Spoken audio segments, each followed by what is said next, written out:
think of these corporations as a bunch of evil people plotting to do bad things to the world.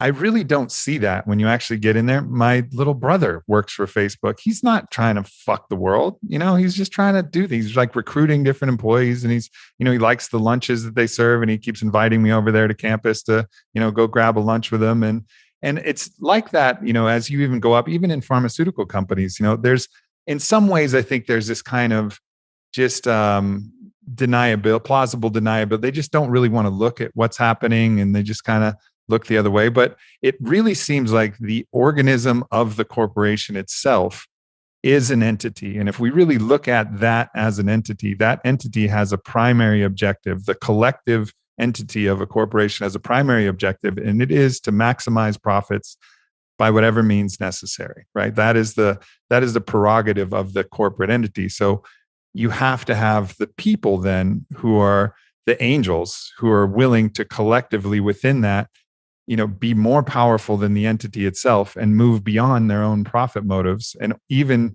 to the self-destruction and annihilation of the entity itself when it gets too powerful. And that's asking a lot from individuals who, to get to that level of power, typically are running from some kind of trauma, dealing with some kind of validation complex, and the desire for importance and love from the world, which they didn't get from their parents or God or whatever other thing they needed. So they needed in other external ways, chasing the hungry ghost of all external validation and all different power games to try and get that.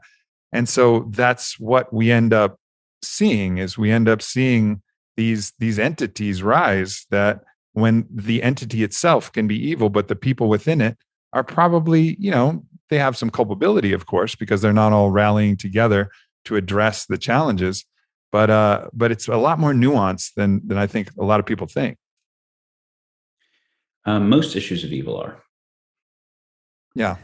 The fact that almost all media that we can consume from cartoons on is usually a good guy versus bad guy in our culture shows how deeply we're conditioning that set of mimetic tropes. And most of the time, who the good guy is and who the bad guy is relatively cut and dry. We celebrate when the bad guy gets it at the end and the good guy makes it, identify with. And this is good for socially conditioning the mindset that will socially support war or something like that. But it's not good for actually understanding how the world works, where it's not that common that the bad guy thinks they're a bad guy. Extraordinarily rare. Yeah. I mean, I don't even know. I mean, maybe some serial killers, but like, it's so fucking rare. Even the worst actors of our time still had some justification that they were doing some good.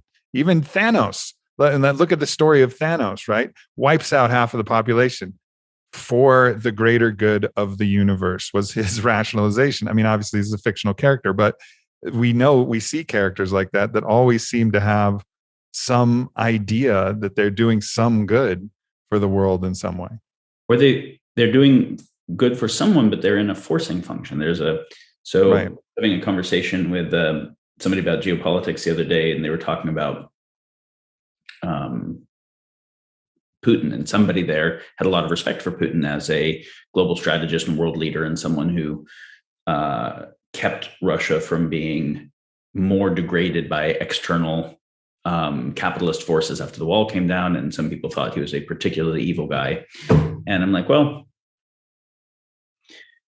if you're in his position and NATO forces are trying to set up military bases right on your border and running propaganda narrative campaigns against your people, and on and on, do you do some what look like kind of evil things because you feel obligate that you have to do that in order to protect the people? You take Israel and the Golan Heights. It's like, that seemed kind of fucked up that they took the Golan Heights.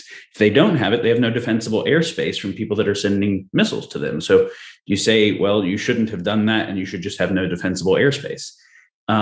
So if there was one tribe that started tribal warfare, the other tribes died by default if they didn't get good enough at tribal warfare to defend themselves.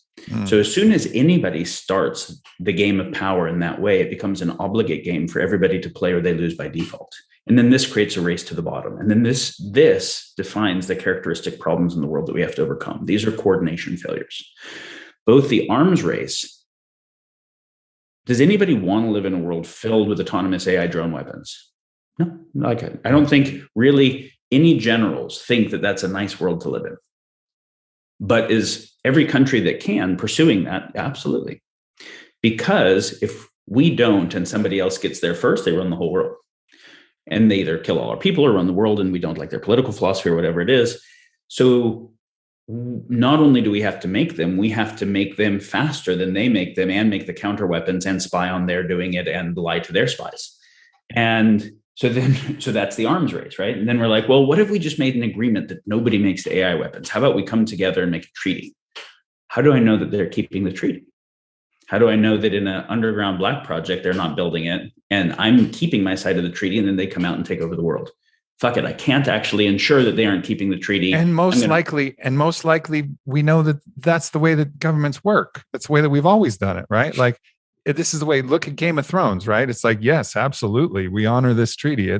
But it's not the case. Like, you look at history, and rarely have we seen that. We haven't evolved to a point where that is a reality, where the noble virtues of honoring your word and a good, healthy handshake really means something. Never has been in that kind of, at that kind of scale. So it's sensible to not trust that's going to happen.